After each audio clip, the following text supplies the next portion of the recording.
ce jour, on a présenté les deux noyaux de la P2 et la P4 avec les ambitions du club pour la saison 2020-2021. Donc les ambitions du club pour la P2 sont la colonne de gauche, qui ne sera pas évidente puisqu'on change de niveau, on est de la P3, on passe en P2. Il y a la moitié du noyau, je pense, qui a déjà joué en P2, j'en suis même certain. L'autre moitié est la P3, donc on ne connaît pas bien le niveau. Et donc il faudra un peu de sérieux et aux entraînements. C'est là que la saison va se préparer ici au mois de juillet et au mois d'août, puisque la reprise des entraînements est prévue le 10 juillet. Et donc ça nous donne 2 mois pour se préparer.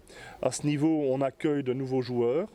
Et on reprend des anciens Gévois, et donc ça fait plaisir vraiment au club de Gèves et au comité de retrouver tous des jeunes Gévois, enfin des jeunes entre 20 et 30 ans qui reviennent dans le club et qui vont jouer pour leur couleur. Donc on espère aussi qu'il y ait une ambiance, parce que les joueurs extérieurs sont attirés aussi par l'ambiance du club.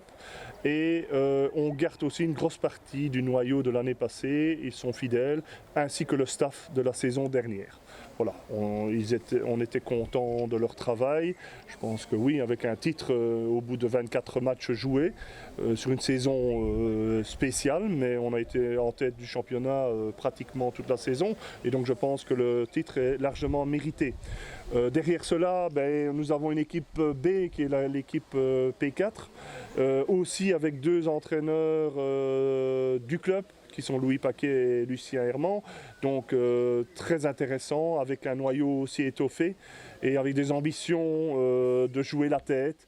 Voilà, on peut ne pas se cacher puisqu'on devra, je pense, pour avoir une équipe performante en P2 et une symbiose entre les 2 équipes, aussi des ambitions en P4 de telle manière que la migration des joueurs entre les 2 équipes se passe à merveille et dans de bonnes conditions. C'est ce qui sera le plus compliqué puisque nous avons pratiquement un noyau de joueurs de près de 50 joueurs pour 2 équipes. Donc voilà. Mais voilà, c'est ce que le staff et ce que le comité a souhaité, et donc on est en plein dedans. Voilà. Je peux peut-être laisser la parole à Marco. Absolument, merci, merci Monsieur le Président.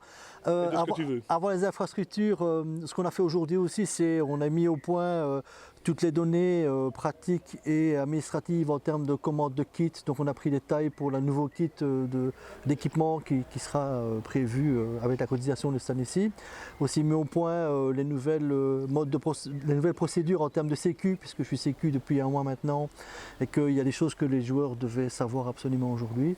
En termes d'infrastructure, forcément, vu qu'on a un dossier que la commune a mis en route en termes de terrain synthétique et de rénovation des vestiaires et de la buvette. L'info actuelle, c'est que le permis a été octroyé, le permis d'urbanisme a été octroyé par le service public des Ballonnies. Donc là, on a déjà une autorisation formelle de pouvoir entamer une procédure.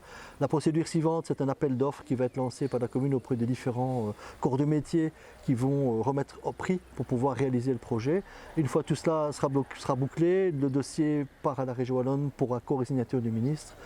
Et puis voilà, en fonction de la volonté des mandataires communaux et de leur réactivité, le projet se concrétisera à mon avis dans le courant de l'année prochaine ou mieux. Donc en attendant, on joue ici à Altine.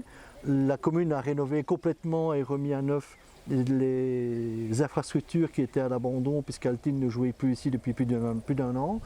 Donc tout est à fait conforme et tout est à fait correct. Et donc les entraînements reprendront ici dès le 10 juillet, comme l'a dit Thierry, jusqu'au minimum 15 août, puisqu'on a ressemé notre terrain à Gèves et qu'on espère le garder le plus vert possible d'ici la mi-août. Et la P2 et la P4 s'entraîneront ici avec aussi l'équipe de Folleton, puisque Folleton va aussi ressemer son terrain. Donc on va devoir s'arranger avec plusieurs équipes. Ça se passera, à mon avis, en conciliation et en concertation, mais pour occuper les infrastructures ici pendant au moins 6 semaines, quoi.